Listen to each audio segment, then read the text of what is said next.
Two friends lived in a village in Italy. Pablo and Bruno both had big dreams and wanted to be the richest men in their village. Pablo and Bruno were very hardworking and intelligent. They were just looking for an opportunity, and one day they got that opportunity too. The village needed two men to fetch water from a nearby river, and this task was given to Pablo and Bruno. The villagers used to pay him a penny for a bucket of water. Bruno thought his dream was about to come true, but Pablo was still a little confused. Because of lifting those heavy buckets, Pablo's hands started hurting a lot. So Pablo started thinking of different ways to bring water to the village, and he came up with an excellent idea. He said to Bruno, "I have an idea. By laying a pipeline from the river to our village, we will avoid having to lift buckets every day." But Bruno was not interested in this idea, because he used to get instant money from work. That's why he ignored Pablo and started carrying more buckets to earn more money. But Pablo started working slowly on his plan. He would fill buckets for half the day and spend the rest of the day working on building pipelines. He knew that this work would be very difficult, and by doing this, his income would also be very low for some time. He also knew that building a pipeline was not an easy task. It may take at least a couple of years to construct it. But he had full faith in his idea. That's why he continued to build the pipeline. After a few months, Bruno and the villagers started laughing at him, because nothing much happened in a couple of months. That's why the villagers used to make fun of him by calling him Pablo the Pipeline Man. And on the other hand, Bruno, who filled buckets, had doubled his income. He had bought a big house in the village. His lifestyle had completely changed. Because of this, the villagers used to call him Mr. Bruno. While Bruno was having fun on the weekends, Pablo worked as a pipeline builder. Pablo's work was very difficult. That's why he would always remind himself that tomorrow's dream would be fulfilled only because of today's sacrifice. Pablo knew that short-term pain is long-term gain. That's why he kept on working day by day to lay pipelines. A few months later, half of Pablo's pipeline was built, so he only had to come halfway to fill the water. In this way, he was able to save a lot of time and began to devote more time to the pipeline building process.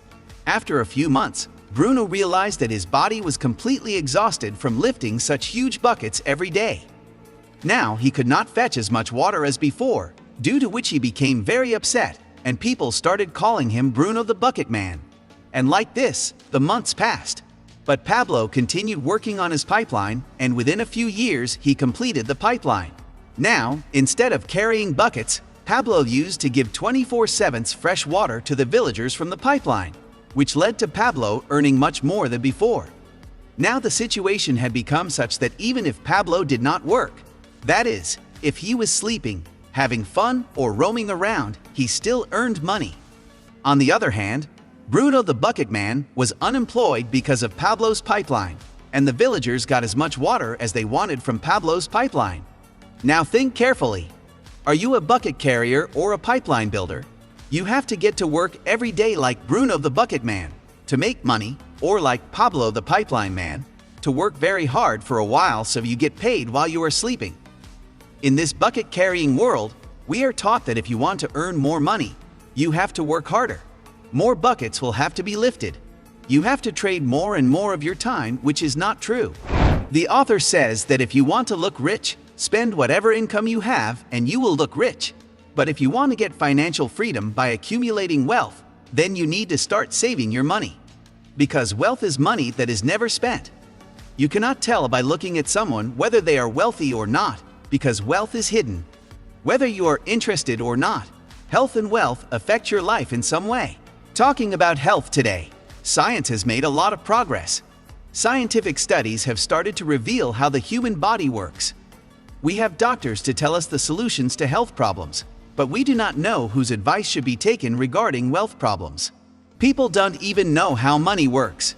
People are still afraid of investing, and even today, people get trapped in debt due to a lack of financial literacy. Today, North Americans do the most work compared to all other countries, much more than the Japanese, but still, their consumer debt is at an all-time high. He does an extra job to earn more money. But why so? When being the bucket man is so bad, why do most people still follow this lifestyle? Well, the answer lies in our upbringing, because our entire education system only teaches us how to become Bruno the Bucket Man and get a secure job. But nobody taught you to think like Pablo the Pipeline Man. You must be thinking that those who have high-paying jobs must be happier than others. However, the author argues that this job is only an illusion. No matter how high your salary is, as long as you have to sell your time to earn money, you will be stuck in this bucket-carrying world. Darryl Strawberry was a very successful baseball player who earned up to $5 million a year just playing baseball. And by combining the income generated from different brand deals and personal brands, he had already earned $100 million before his 40th birthday. Now you would think that after getting so much money, he would never have faced any financial problems, but it was not so. After Strawberry was suspended from baseball, he had no income source. But after some time it became apparent that he did not even have any savings to support his wife and 3 children. So now the question is, what happened to his $100 million? Well, he spent all that money. An expensive house, sports car, luxury life, and drugs and alcohol destroyed all his wealth. On the other hand, in a small town, there lived a schoolteacher named Margaret O'Donnell.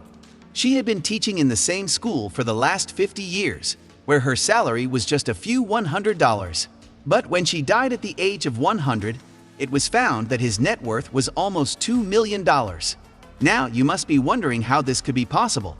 How can a woman with such a low income become a millionaire? The idea is very simple.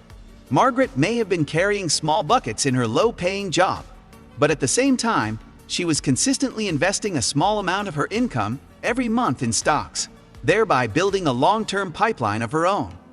On the other hand, Darryl Strawberry never thought of building his pipeline even after earning millions of dollars by carrying big buckets. After researching many different things like people's lifestyle, income, health, and education, psychologists have come to know that the happiest were those people who controlled their own lives. It is said that money doesn't buy happiness. It is also true that your happiness does not depend on money, but depends on the freedom you get from it. All the books that were written before 1440 were written by hand. For the result of 1 hour, humans had to work for 1 to 2 hours on average, and it used to take years to publish a book. But then Gutenberg built the world's first printing press, and a 100-hour job could be completed in just 1 hour with the machine's leverage. Similarly, CEOs of companies take advantage of their time by hiring employees for their work. Suppose you want to open a restaurant, then you cannot do the work of a dishwasher, waiter, and chef alone. You can only do one thing at a time.